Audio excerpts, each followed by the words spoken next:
Food is fuel for your body, your mind, and definitely your sport. But let's face it, nutrition is confusing, and the expectations on girls and women to be thin and have a six-pack are exhausting. If you've ever been frustrated with your body, confused about nutrition, obsessed with eating healthy, or guilty when you don't, underate, overate, or overtrained, and overwhelmed with all the pressure, then this podcast is for you. Nutrition can be easy, you can take control of it, but it might start with letting go of control by asking for help and making a change. I'm Lindsay Elizabeth Cortez, sports dietitian and owner of Rise Up Nutrition, where I empower female athletes to overcome nutrition concerns and perform at their highest level, to stop being confused by all the mixed or harmful messages, and finally have confidence in your body as a fierce, fit, and fueled female athlete. Hi, fans and listeners. Lindsay Elizabeth Cortez, your host of the podcast and registered dietitian. I'm here today with Dani Moreno. She's a professional runner for Adidas Terrex, and she's the co-host of the SubHub podcast. We're going to talk about fueling for her personal running, her journey around that, just the sub-ultra distance, and a lot more. So, Dani, thanks for being willing to come on and be a guest on a podcast today.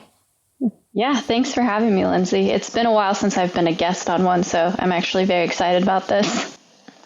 Yeah, that's great. I know you're on the other side of being a co-host yourself, and it's nice to share your own story. And that's kind of where I wanted to start with for you, Dani, is just to hear a little bit more about your background and your story. I know a little bit from, what I've read online and all that, but it's just always nice to hear it from you.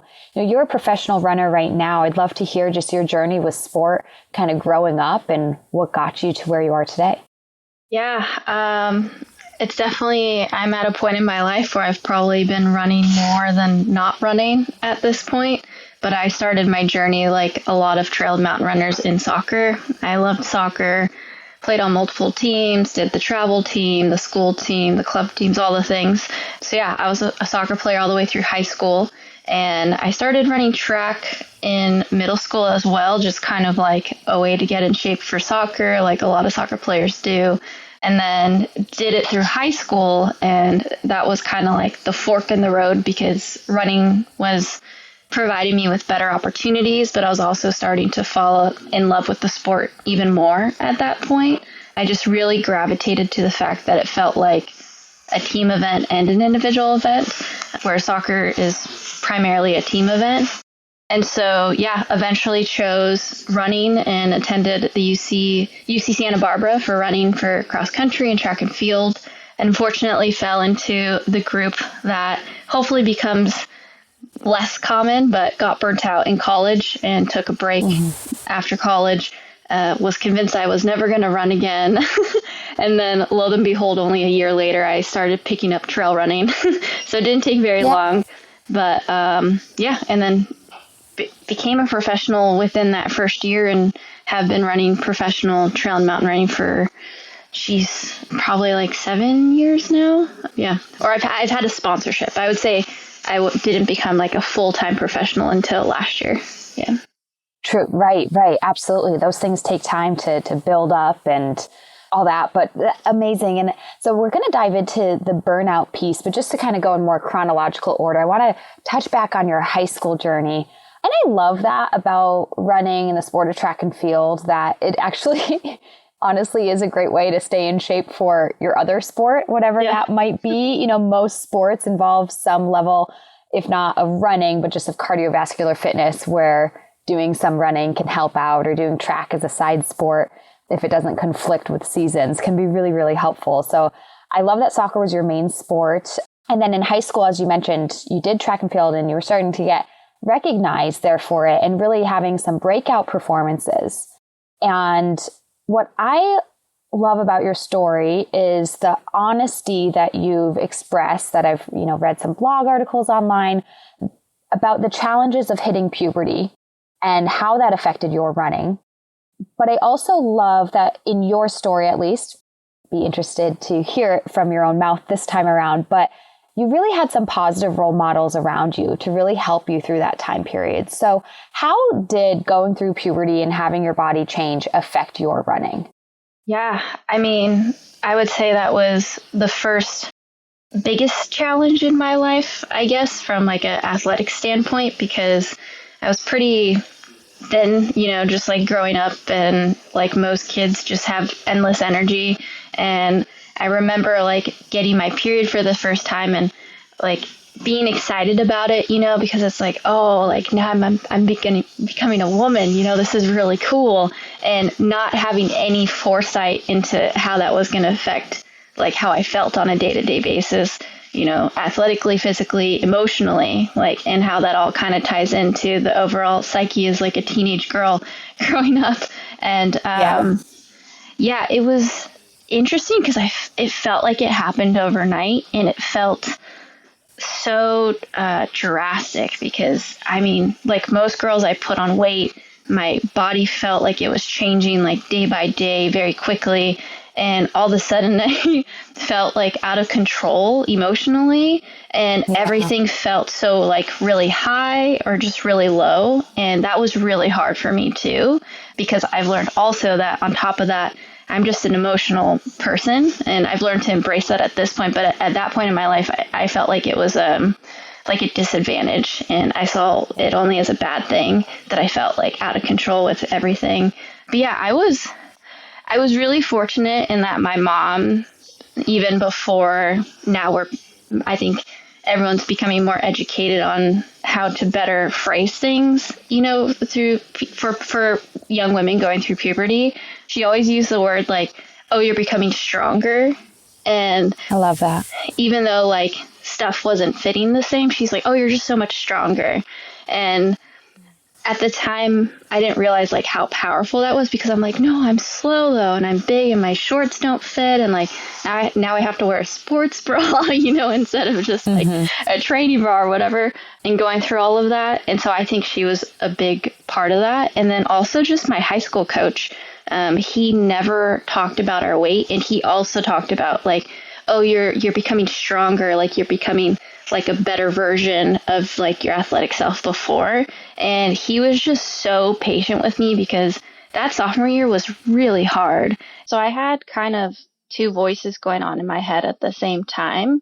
And, truthfully, like I thought about quitting a couple of times, listening more to the negative voices, and kind of seeing that day to day, just really struggling with it, like with my self-esteem and everything. But my coach, I guess just having, coached young girls for many years and young boys too, he just really, really advocated that I just keep trying, which I appreciated.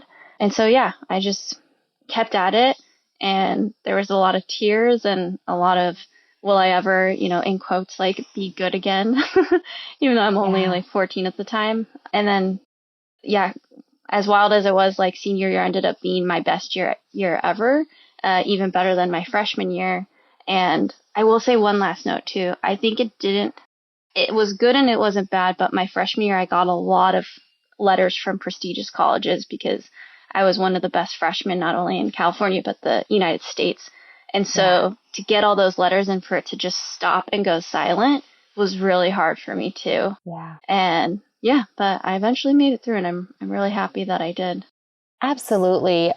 You bring up so many great points about just like, it's not always sunshine and rainbows. Like you had the negative, you had the positive, and it's so easy to listen to the negative, especially if that reinforces the struggle. Yeah. Like you said, like living in your body, adjusting to the changes, seeing your times not be as good as the year before or whatever it might be. Like you're living with that daily struggle. When you hear that negative, it is so easy to just believe that to be the truth. I'm so glad to hear you had a few people speaking that positivity, telling you to keep at it, like your day will come, or just that this is a good, even if your day doesn't come, that doesn't have to be the point either. It's like, this is a good thing. You're developing into a strong person.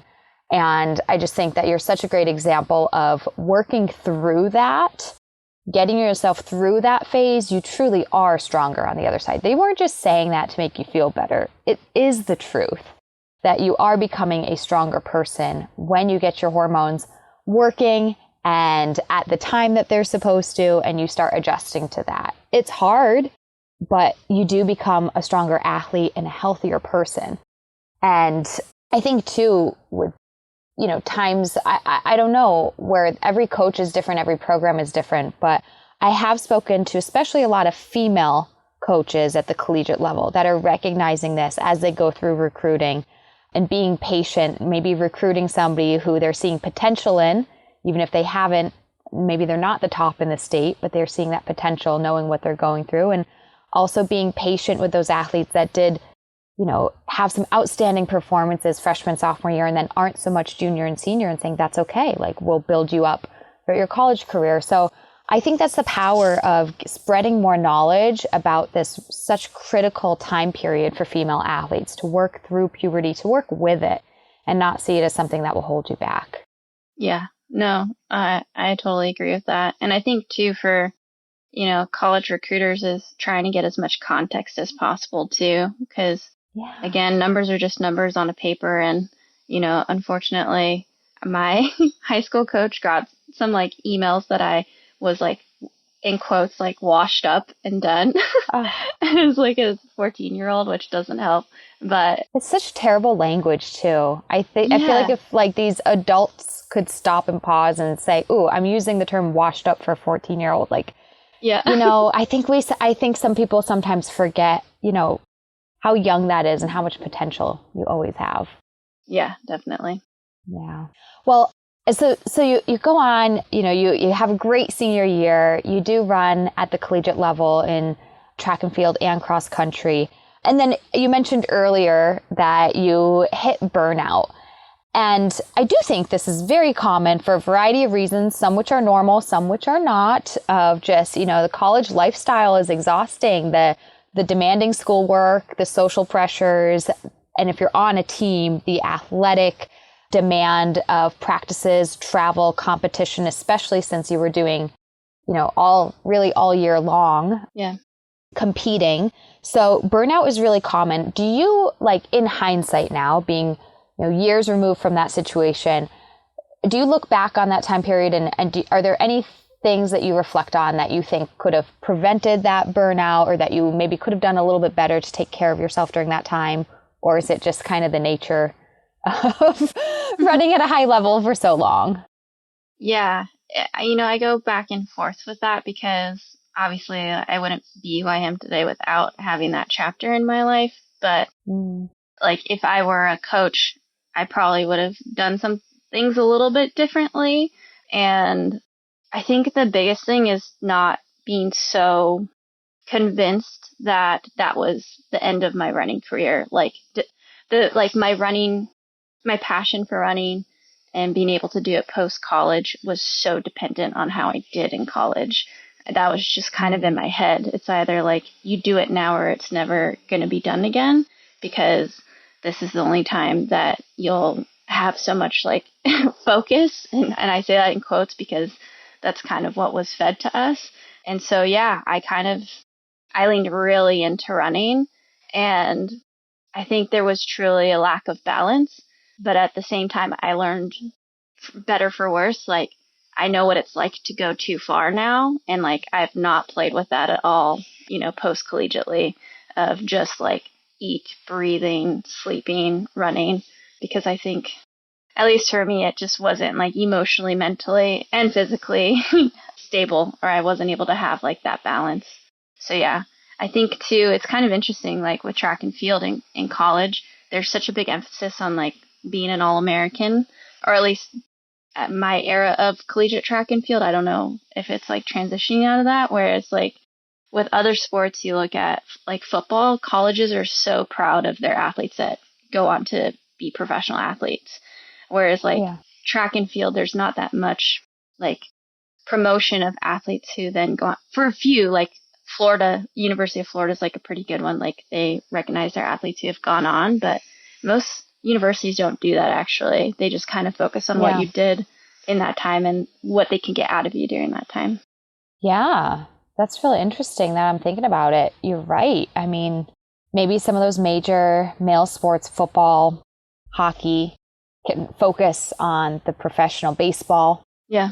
Because those are such just standard classic American professional sports that people pay a lot of money for, go to watch and things like that. So I think a lot more recognition is needed for all sports, but definitely the opportunities that, you can be a sponsored professional elite level in your sport of running far beyond college, and recognizing that sponsorships, and I mean, obviously I understand why a college wants you to succeed during your time with them, but it's also such a testament if you succeed after your time with them, because those are years training, knowledge gained, experiences gained. That's part of an athlete's journey. So, wow, you really made me reflect on that. That's really something to think about. And hopefully there is a shift moving forward, that these universities and colleges really think about the time after college and where their athletes are doing afterwards. Yeah. Yeah. Yeah, absolutely.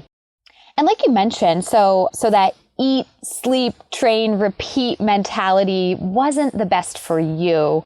Everybody's got, their own ways to figure out what is working for them to stay focused, stay disciplined, have fun with it. And so that doesn't work for you, you discovered. So you find a lot more balance now. And stepping away from sport, it sounds like that was really your first avenue in finding other things. If you were so focused throughout your college career on just running and training and competing, you had to step away from sport to almost find those other things that made you full again. Yeah. I mean, and you include schoolwork, and I worked my entire time in college too. So there wasn't really a lot of time for I would go to social events, but it would only be really during the off season. That's probably something I would have told myself to kind of ease up on and just get out too. Yeah. But yeah, after college, now looking back, I don't think it was so much running itself. It was just the whole avenue of training and being in the training mindset and kind of tracking everything and being so truly obsessed with the numbers and the data and stuff like that. And so, yeah, I started outdoor guiding, which was really cool.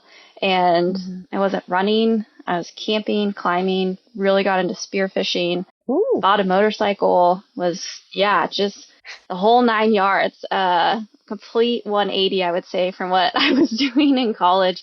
And, a bit of potential rebelliousness probably was what I was craving, just because my entire life, and I'll get to this point too, but I've just been very by the book and setting goals and working towards those goals and stuff like that. And I just wanted to see what life would be like if I had kind of just no structure really, especially if you're an outdoor guide. Your days are weird, your hours are weird. Yeah, so I really, really did enjoy that, and kind of that vagabondish lifestyle of, living in different places and stuff like that, and just learning new skills, and not someone telling me what I needed to do each day, with training. But it didn't take long before I learned that, running doesn't always have to be associated with that, and kind of going back to why I fell in love with running, and just because the freedom and how far my feet can take me and stuff like that. And so as I was outdoor guiding, I started to hike a little bit on my off time, and then I was like, what happens if I run up this hill? Maybe I could get a little bit farther during my lunch break. And yeah, I would just go on these short little runs, and I was starting to, have that passion for it again. Yeah. That rawness, which was really enlightening, and also somewhat comfortable, because I felt that year I was trying to do everything I hadn't done, but at a certain point I was starting to not feel like myself, which I didn't like either. I think naturally, and I embrace and love this even more about myself now. I love having goals. That's just how my brain works. It's just it's just what I love. Whether it's running or something else, it's just, how I do things. And, so before I knew it, I was like, well, what if I could get up this hill faster? And I was like, but I'm not training. I'm just doing it for fun, Yeah. And, I started to jump in I only jumped in a couple trail races before I got sponsored too. But yeah, it was a pretty cool time. Well, I think it's just such a lesson that we have to discover for ourselves. Where are our limits? So, being the eat, sleep, train, repeat, super regimented, disciplined all the time was, though maybe part of, your DNA, it didn't feel good, but being the motorcycle fishing vagabond was also maybe a little too extreme, but you got to explore both sides and come back to, hey, I do want to run and have goals, but I want to do so in a way that's a little more like maybe free-spirited.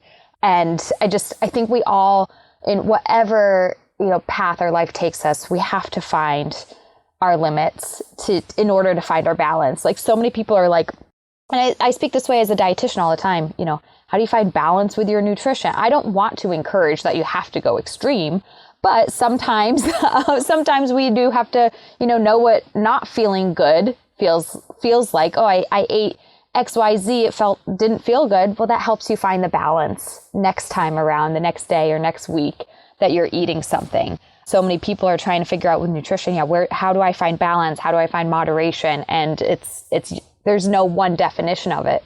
It's your own definition by figuring out your own limits, how it feels, how it works for you. So I think there's a lot of different examples in life we can kind of apply that concept. So, and kind of as you jumped into some trail races, did really good, started getting sponsored right away. And I love that you kind of transitioned to the trail scene as well, again, following kind of your heart and what felt good there. So what does sort of like a day in the life look like for you right now as a professional runner? Yeah. Well, first off, you hit the hammer on the nail with the extremes, because that's exactly how I would summarize it in a one sentence thing. Yeah. Yeah. Life right now is pretty interesting because I am now a full-time professional runner, along with the podcast, but that was as of July last year.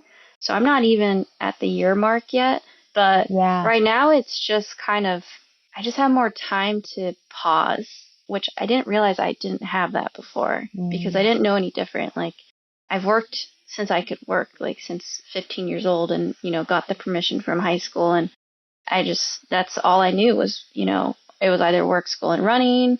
I mean, all the way through college, had jobs. And then right after college, like had, outdoor guiding, but then eventually landed in the tech industry.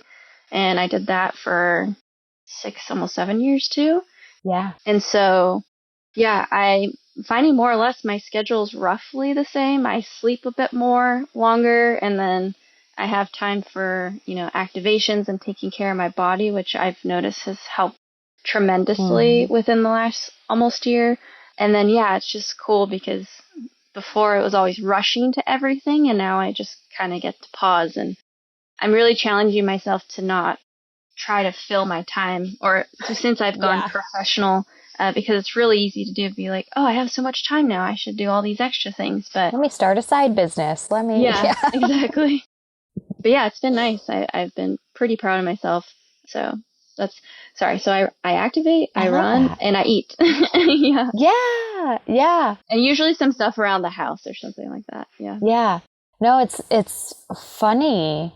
Honestly, it seems it's like this huge milestone of going pro, but in a sense, like, that actually freed stuff up for you, which is necessary because, like you said, taking care of your body, if the level of training that you're doing and that the competitions that races you're engaging in, there is a bit more that you have to do. And that extra sleep is so, oh my gosh, I wish everybody had it, but it's also like, you do need the extra hour or 45 minutes if you're going to keep training for years to come at this level. So that's wonderful, and definitely hard as somebody who's used to working to slow down. Totally. I agree with you there, though a different story. It's almost like anticlimactic.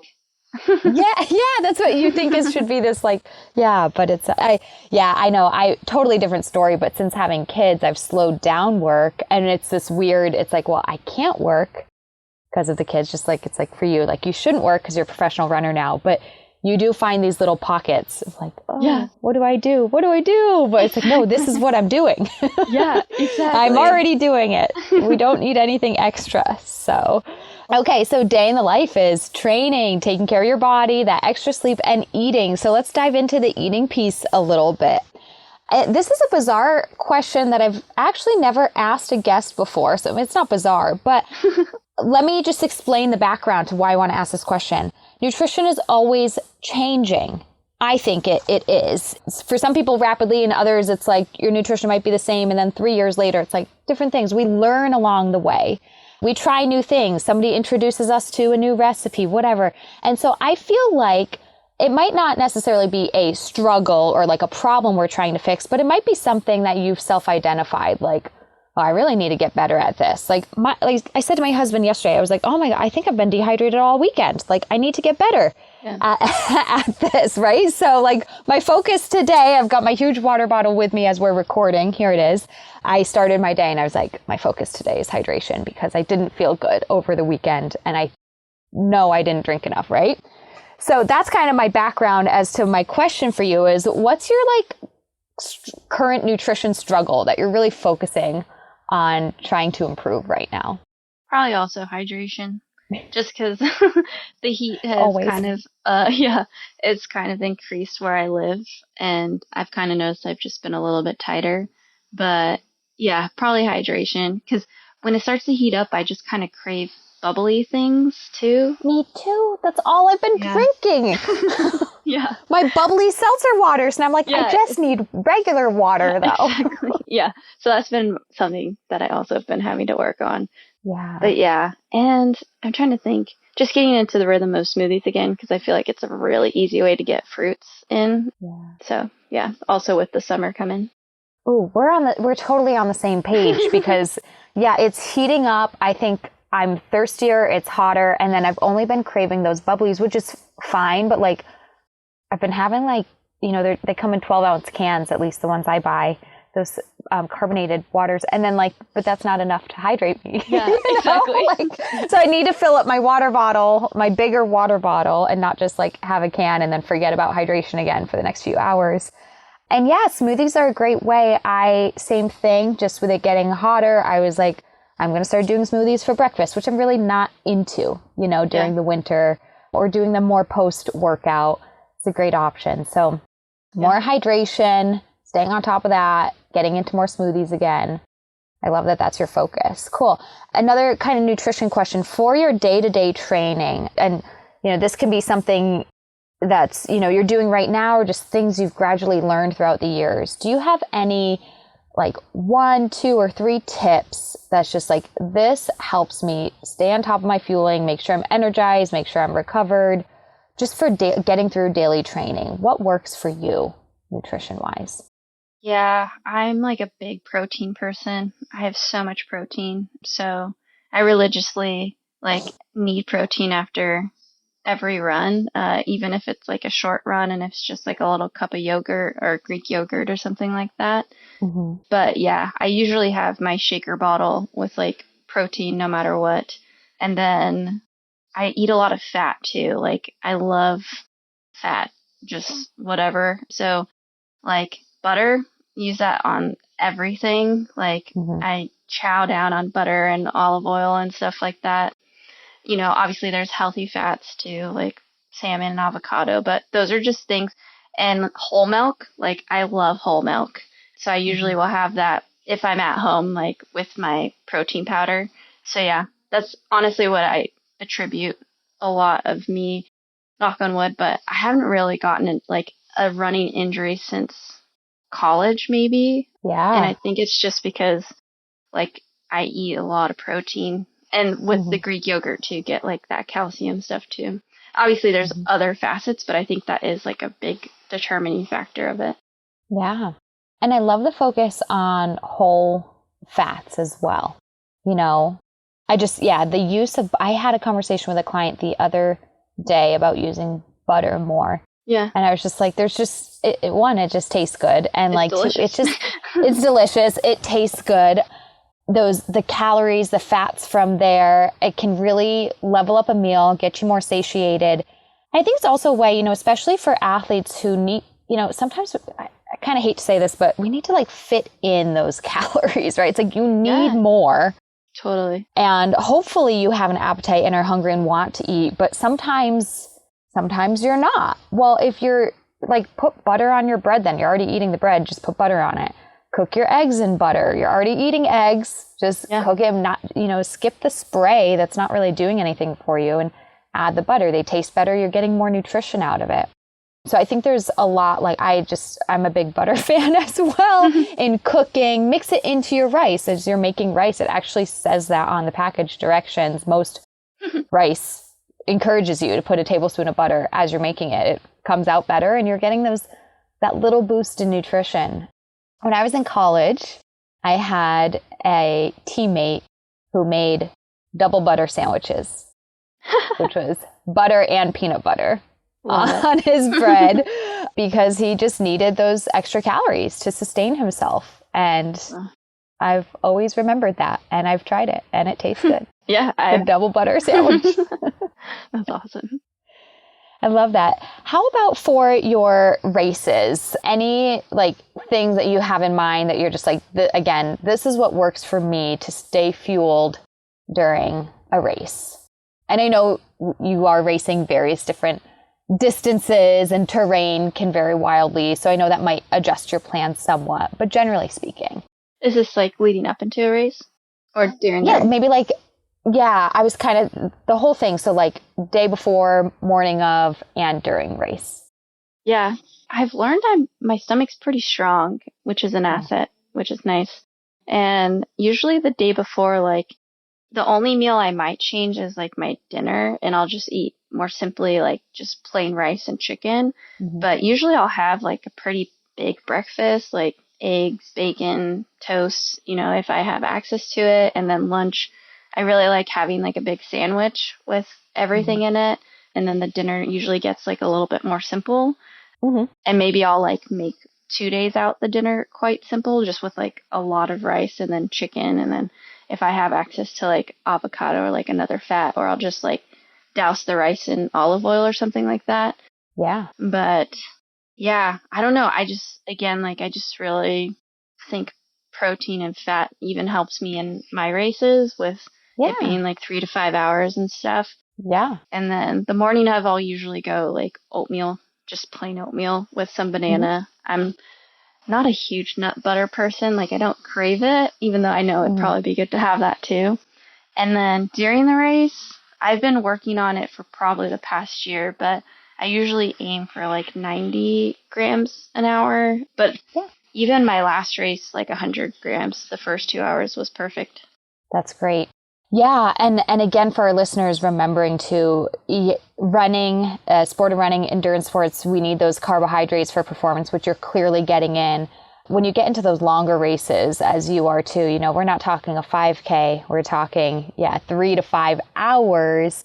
The importance of the fats and proteins for performance does sort of increase there because you just need more to sustain you. And you do tap into utilizing your fat fuel sources more as well. You're still running on carbs, absolutely, which is why, as you mentioned, you aim for 90 to 100 grams of carbs per hour, which is, really spot on according to a sports dietitian for recommendations.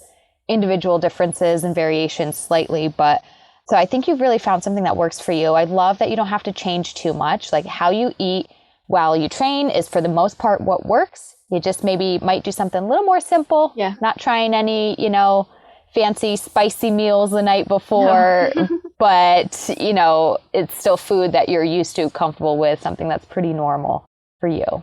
Excellent. Yeah, definitely. Yeah.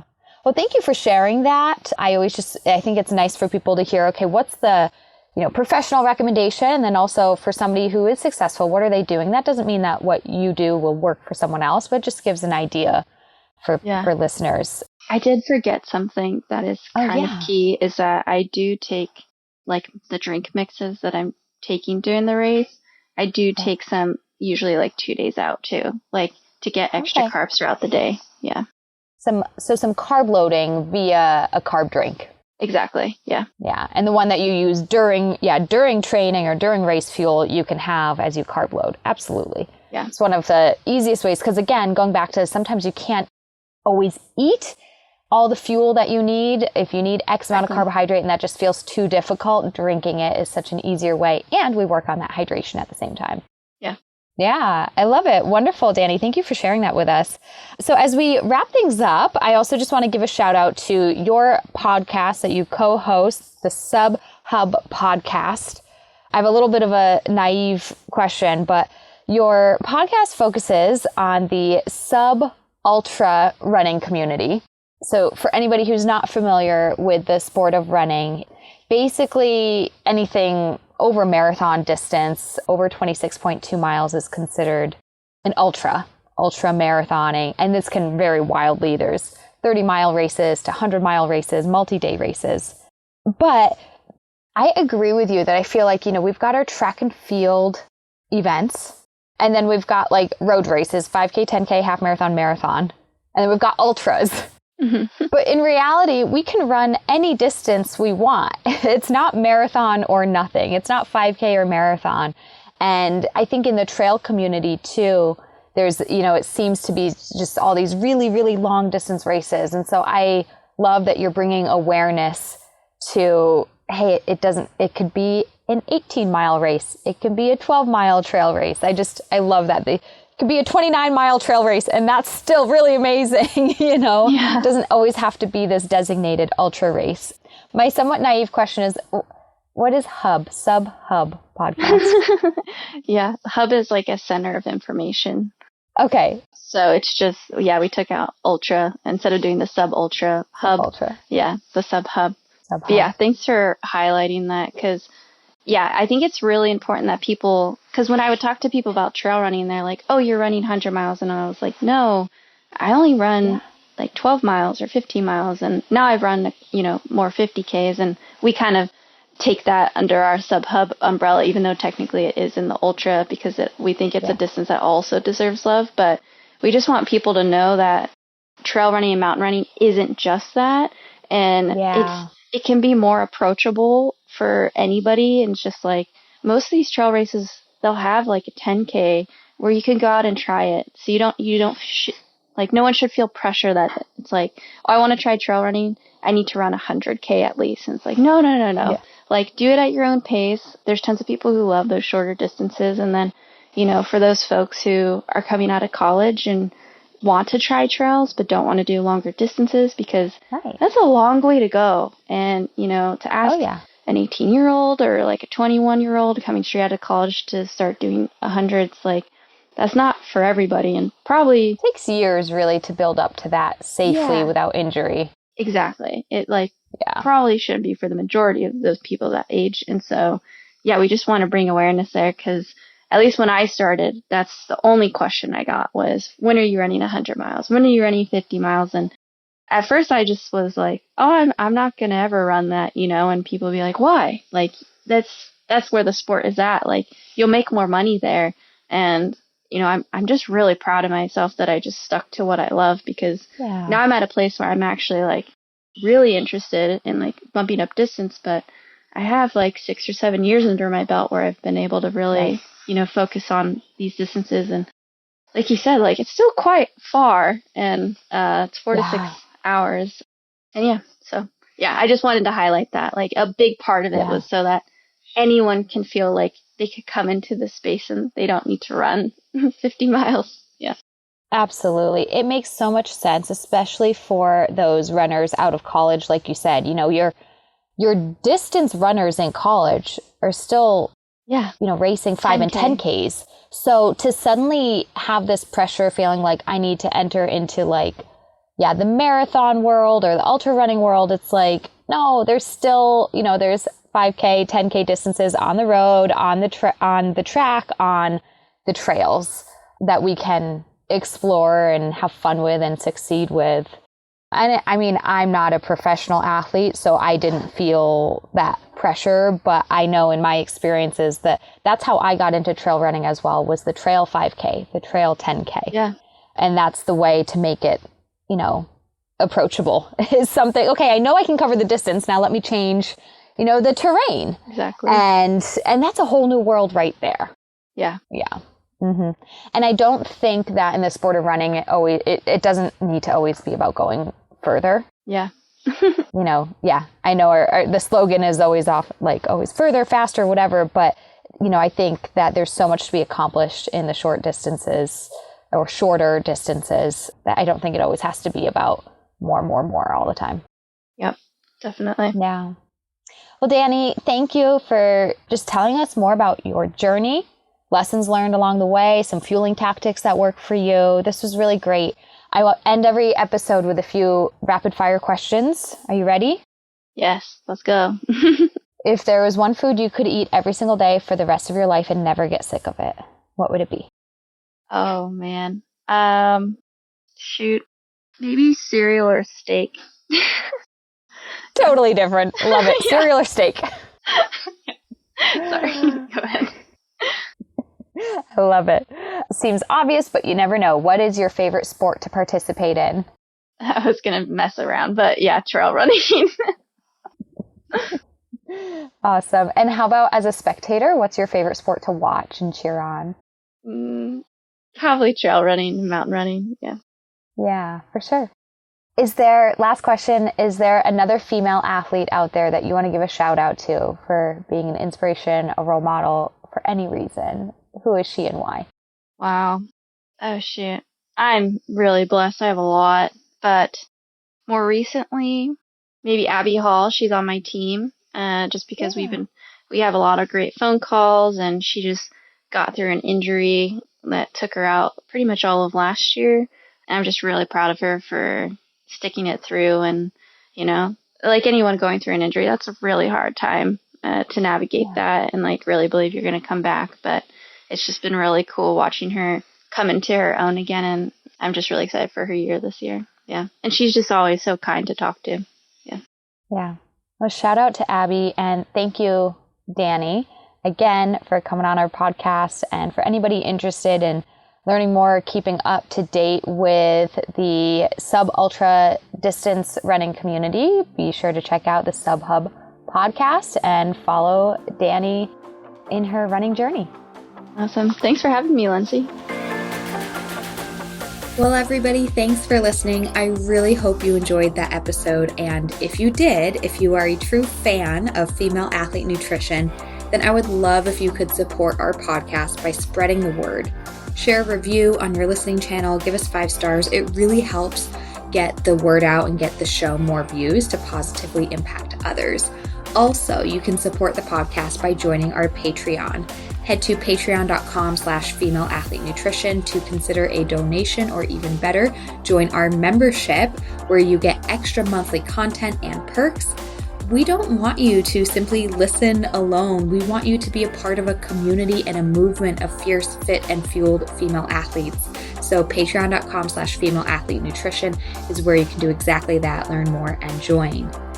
A huge thanks to our affiliates and partners as well. Once again, Prevenix, Inside Tracker, Orgain, Practice Better, Jen and Carrie. Please go check them out, and their links in the show notes where you can get deals and discounts.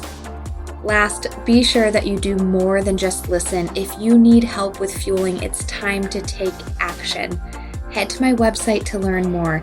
You can either book a free call with me to learn more about our coaching programs and how we can work directly with you, whether it's the fast track or otherwise. Or you can take our online self-study course, Female Athlete Nutrition. You can literally sign up and gain access right now. You can explore our downloadable products, including the Red S Recovery Guide, High Iron Fueling Guide. Or if you are a coach of a team, check out our brand new Coaches Toolkit for teams. You can also just learn more. We have a blog, a Red S quiz to see if Red S is affecting you. If you need help, I want you to get help fast. Too many girls and athletes struggle with nutrition, but you don't have to any longer. You can rise up with the power of nutrition, take action today in any of these avenues, and become fierce, fit, and fueled. Links in the show notes, and we'll see you next time.